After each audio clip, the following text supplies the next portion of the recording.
आजच डाउनलोड करा आणि तुमच्या आवडत्या मालिकांचा आनंद लुटा।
सौभाग्याचं कर्तव्य पार पाडताना तुला असं एकट्याने सोडू शकत नाही। मला हे करायची गरज नाहीये। प्रथा आणि परंपरेनुसार बरोबर आहे तुझं म्हणणं, पण आयुष्यभराच्या साथीदाराला मी असं एकट्याने सोडणार? मग तो वैशाख वणवा असो, मंद श्रावण असो, मन गुंतवणारा आषाढ असो, किंवा भाद्रपदची उदासीनता असो, सुख असो दुःख असो, आनंद असो संकट असो, मी कायम तुझ्यासोबत राहीन सावली।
झाली पूजा, उतरवा मला।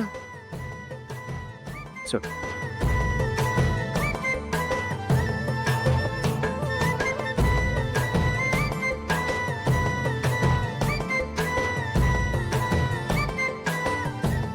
पण मला एक गोष्ट कळत नाही, इकडे पूजा होणार आहे हे माहित असताना हे किळे पडलेले कोणी चेक नाही केले?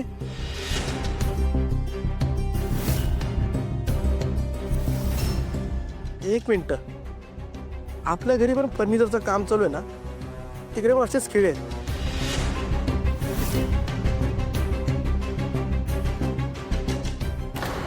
ठीक आहे, राहू दे आता, चला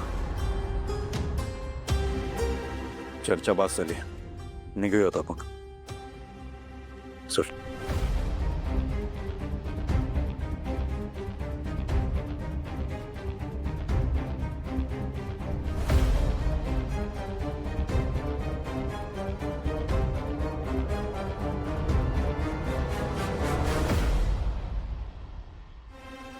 तिच्यासाठी टाकलेले की तुलाच टोचले ना?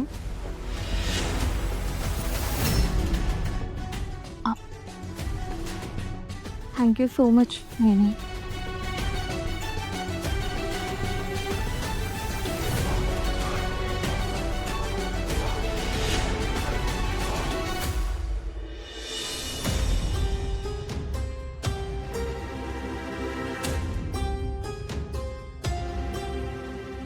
तुम्ही मला बोलवलं?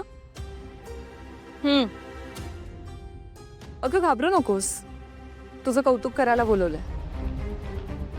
खूप छान काम केलंस।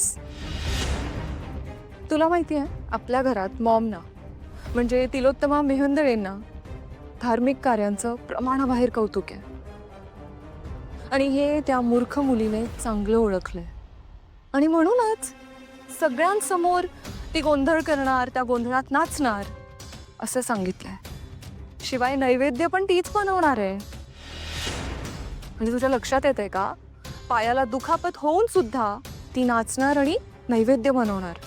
मग काय होईल, सगळी सिंपथी कौतुक तिला मिळणार. Smart move. म्हणजे या सगळ्याचं कौतुक तिच्या वाट्याला येणार. हो म्हणजे दिसताना तसंच दिसतंय, पण तू ठरवलंस तर काहीतरी होऊ शकतं.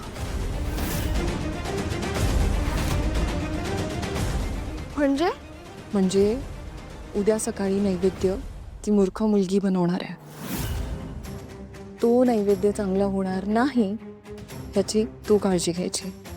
म्हणजे बघ, तरच काहीतरी घडू शकतं ना. बाकी जबरदस्ती नाही आहे, तू डिसाईड कर. मी आलेच.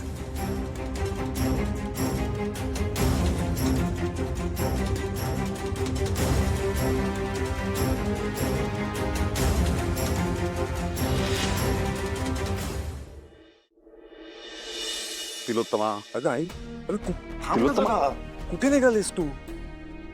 अगं आई, घरात गोंधळ आणि जागरण आहे. अगं तू कुठे निघालीस? हे कधी ठरलं?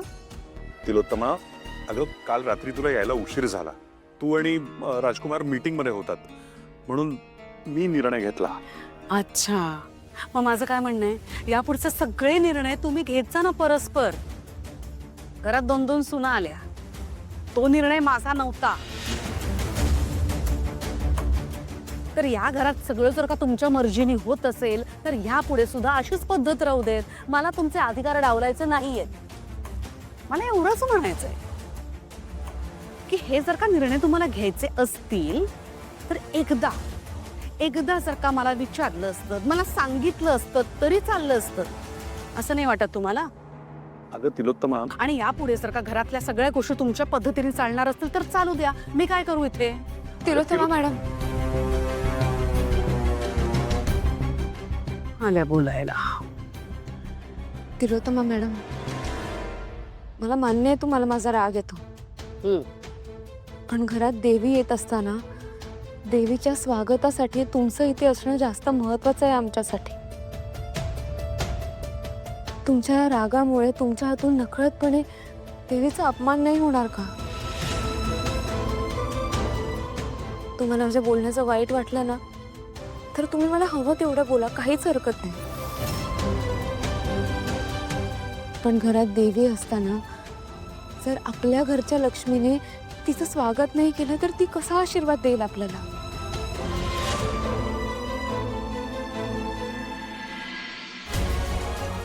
तिलोत्तमा मॅडम, मी हात सोडते. तुम्ही थांबा ना.